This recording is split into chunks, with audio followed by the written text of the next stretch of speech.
বাংলাদেশে কিছু গান্ডু আছে, তাদের মধ্যে কিছু কিছু গান্ডু আছে যারা বেনপি করে আর গল্লিক খায়। এই যে গল্লিক, এদের মাথার উপরে চাপিছে ততোধিক গান্ডু। এই গান্ডুগুলা পাবলিকের শান্টিং খায়, চান্দাবাজি আর ধান্দাবাজি করতে যায়, আর সেই রাগ ঝাড়ে আমার উপরে। ভাবতে এমন আমি তাদের ক্ষমতার বাড়া ভাতে ছাই দিছি। শোনেন ভাইজানেরা, ক্ষমতা ছেলের হাতের মোয়া না যে চাইলেই পাওয়া যায়। দিল্লি হনুজ দুরস্ত, আগে যান ক্ষমতার, তারপর কোয়েন যে আসিছি। যেই দলের নেতা কর্মীরা চান্দাবাজি কইরা টাকা কামায় আর চান্দাবাজি করতে না পারলে পেটে ভাত জোটে না, তারা আমার পেজে এসে লেদান, লজ্জা লাগে না? তারপরে আওয়ামী লীগের সাথে দল বেঁধে এসে লেদান। আমি কই নাই যে আপনারা চান্দা তুলে খান, আপনাদের দলের নেতাই কইছে। এই যে শুনেন, শান্টু শান্টু আপনাদের শান্টু মেরে দিছে, শুনেন। দল ক্ষমতা মেরে কিচ্ছু পাবেন না। এই কয়দিনে যা হয়েছে, গত এক বছরে ছোট ছোট চান্দাবাজি যা হয়েছে, এটা আমি হইতে দিছি। আমি কেন হইতে দিছি? এই জন্য দিছি যে 17 বছর আমার নেতা করবে কিছু খায় নাই। আপনাদের না বিন্দু মাত্র চক্ষু লজ্জা নাই, বিন্দু মাত্র কৃতজ্ঞতা বোধ নাই। যে পাতে খান সে পাতে হাগেন। 1975-এ 15ই আগস্টে মুজিবরে ফুটা না করলে আপনাদের দলের জন্মই হইতো না। সেই 15ই আগস্টের বিপ্লবীদের বাঁচান নাই আপনারা। হাসিনা মামলা শুরু করেছিল, শেষ করতে পারেনি। আপনাদের টাইমে এসে জেলে রেখে দিচ্ছেন তাদের, যেন পরের টার্মে এসে ফাঁসি দিতে পারে, তাই করেছে। যে জামাত ছাড়া 2002 সালের নির্বাচনে ভূমিধ্বস বিজয় পাইতেন না, সেই বিএনপি আজকে জামাতের বিরুদ্ধে কামান দেখিচ্ছে। খামান জামাত নাকি স্বাধীনতা বিরোধী, রাজাকার, আল বদর। তাও তো সেই টাইমে বিএনপি তার জোট সঙ্গীকে জিতাইছিল, ভোট টোট দিচ্ছিল। এই টাইমে জোট সঙ্গীকে ভোট টোট দিবে না। যে সমস্ত জোট সঙ্গীকে তারা নমিনেশন দিচ্ছে, তাদের তো এলাকায় ঢুকতে দিচ্ছে না। জোনায়েত শাকের বিরুদ্ধে দেখেন ঝাড়ু মিছিল করছে।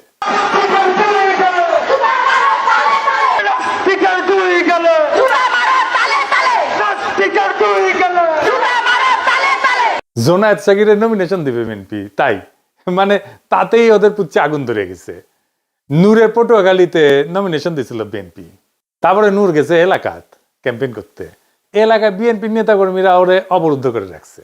যতগুলো আসন বিএনপি তার জোট সঙ্গীদের দিবে না, সব কটাই একই ঘটনা ঘটবে, আর ওই আসনগুলাই হারবে বিএনপি।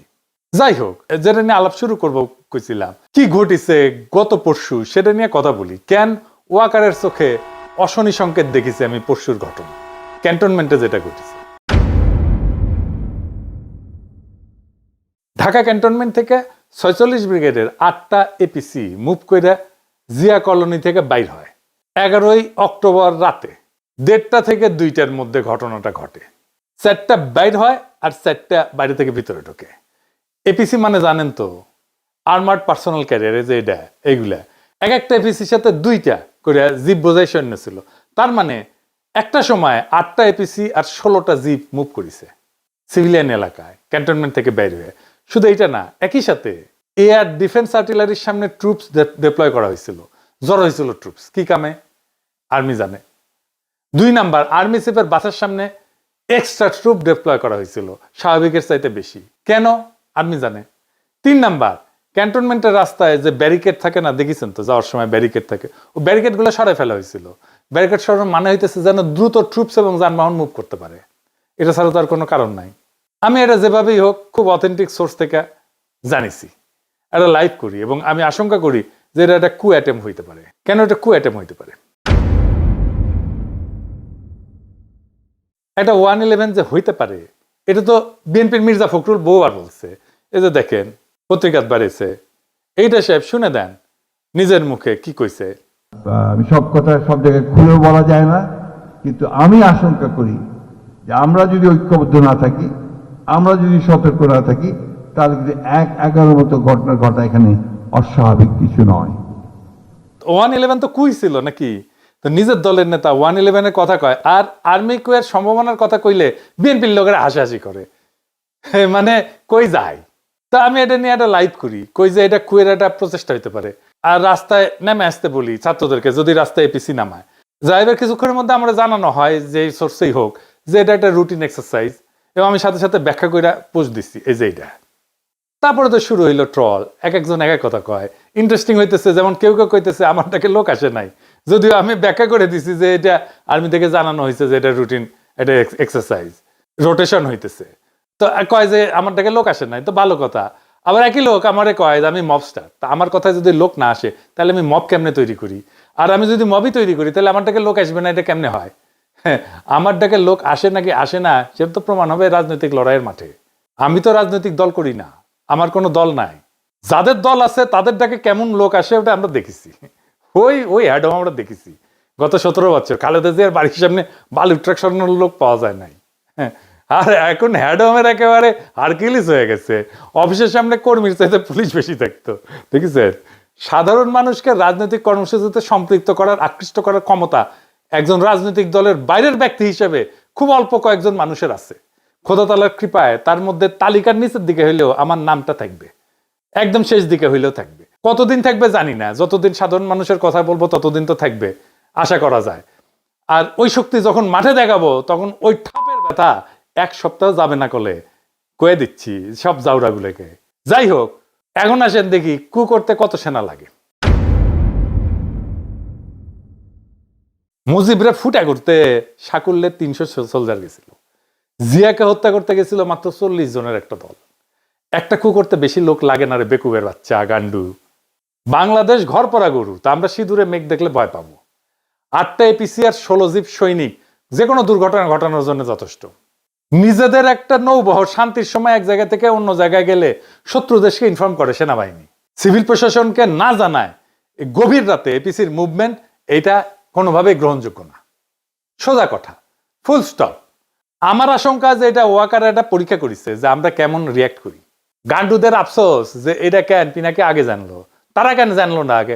আগে জানবো কেমনে রে বেকুবের বাচ্চা, তোরা তো নিজের দলের নেতাকেই রক্ষা করতে পারিস, তোরা তো ঘুমেছিল যখন জিয়াউর রহমানকে খুন করে, হত্যা করে। চট্টগ্রাম ক্যান্টনমেন্ট থেকে ওই চট্টগ্রাম সার্কিট হাউস, এটা 10-11 মাইল না 12 মাইলের মতো না? এই 12 মাইল আসলো একটা গ্রুপ সন্দেহজনক ইয়েতে, কেউ খেয়াল করলো না। এই তো হইতেছে ইন্টেলিজেন্স। তো ঘুমেছিল কে তোরা?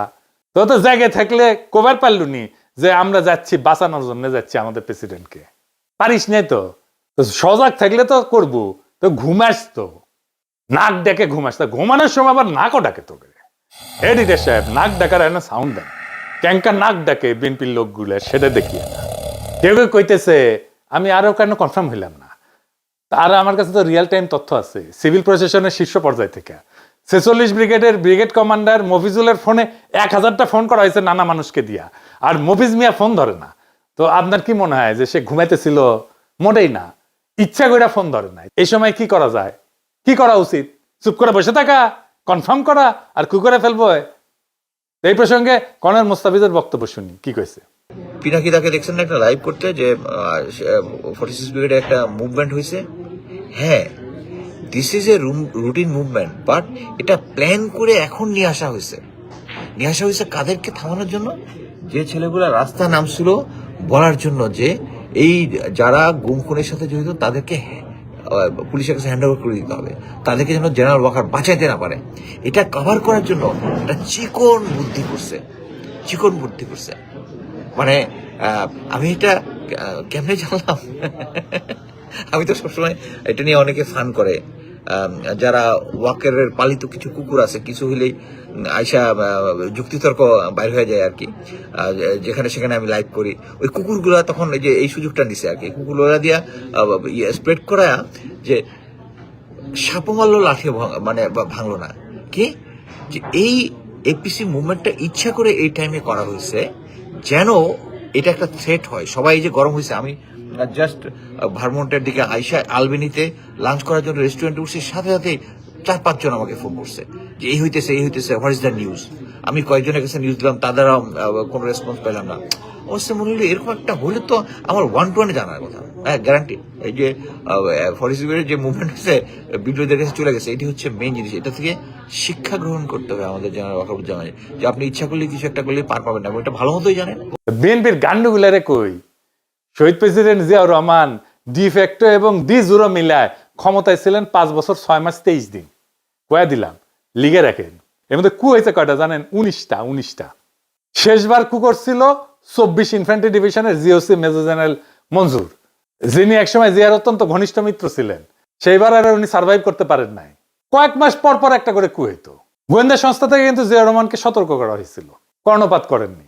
অ্যান্থনি ম্যাসকারেনাসের মতে জিয়া ব্যক্তিগতভাবে মঞ্জুরকে গভীর সম্মান করতেন। চট্টগ্রাম ক্যান্টনমেন্টের সৈনিকদের অস্বাভাবিক মুভমেন্টের কথা জিয়াকে জানানো হয়েছিল, কিন্তু উনি গুরুত্ব দেন নাই। সম্ভবত আগের কুগুলো কাউন্টার করতে পেরে কনফিডেন্স বেড়ে গেছিল ওনার। পরের ইতিহাস তো আমাদের জানা। এরশাদের সময়ও কমপক্ষে 7টা কু হয়। রওনক জাহানের এই বই বাংলাদেশ প্রমিস অ্যান্ড পারফরমেন্স, এইটাতে 7টা কুয়ের কথা বলা আছে। 11-তে তো আবার কু হয়। বিএনপি সরকারের ইয়াজউদ্দিনের ক্ষমতা কেড়ে নেওয়া হয়, সে তত্ত্বাবধায়ক সরকারের প্রধান ছিল।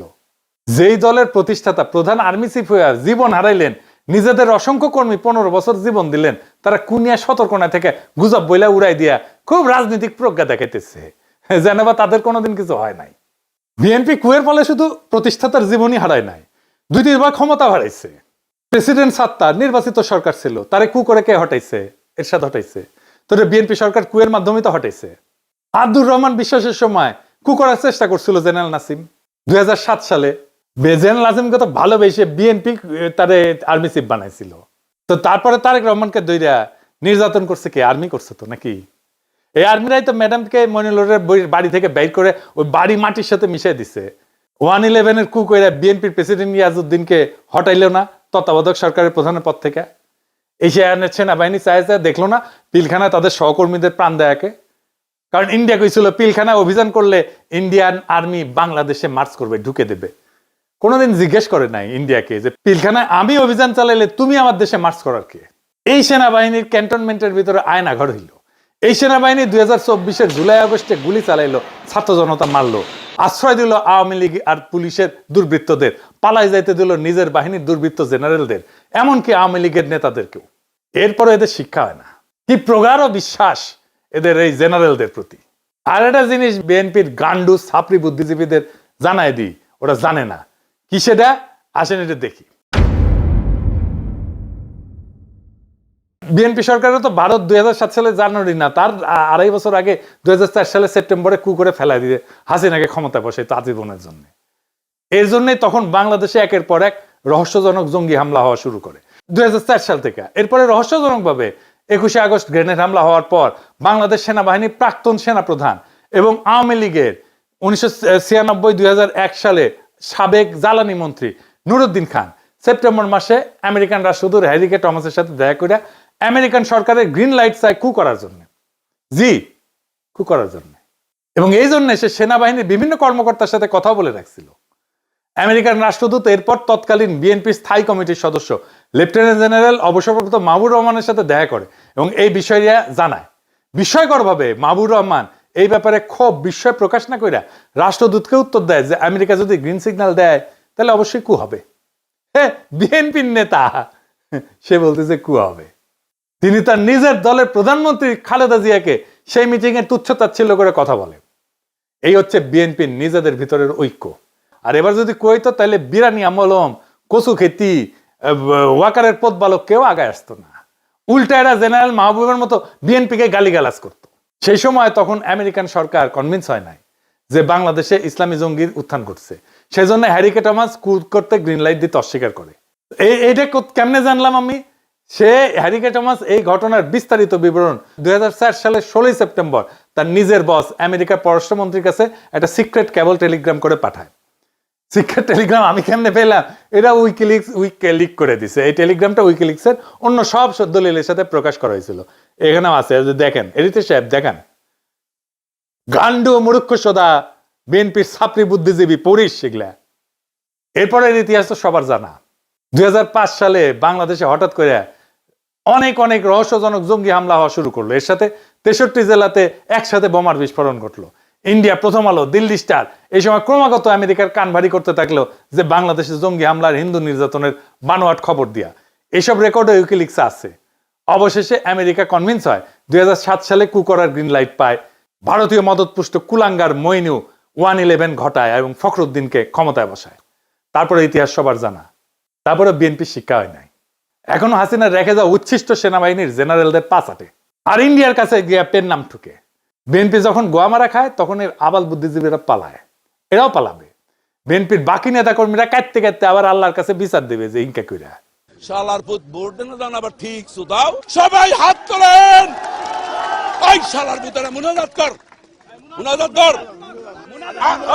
পুরো শালার বুতারা মুনাজাত ধর মাইক আনতে বলছেন আল্লাহ তোমার কাছে বিচার দিলাম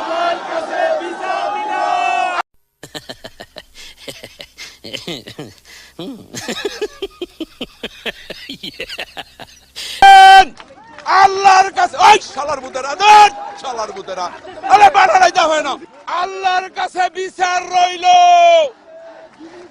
ও ভাই স্লোগান দেন না এবং স্লোগান দিবি মেরাম এবং এই রকম বিচার আল্লাহ সহ্য করবে না যার ওই তুমি ঠিক দাও কেন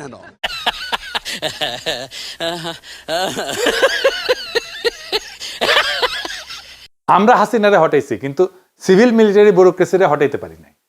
এটাই জুলাইয়ের ব্যর্থতা। যারা হাসিনা শাসনে খুঁটি ছিল তাদের নিয়ে আমরা তেমন কিছুই করতে পারি নাই। খুবই অল্প আমলাদের বিরুদ্ধে মামলা হয়েছে, বেশিরভাগ পলাতক আমলাদের বিরুদ্ধে মামলা হয়েছে, অথচ তারা আতঙ্কে ছিল অক্টোবর পর্যন্ত 2024-এর।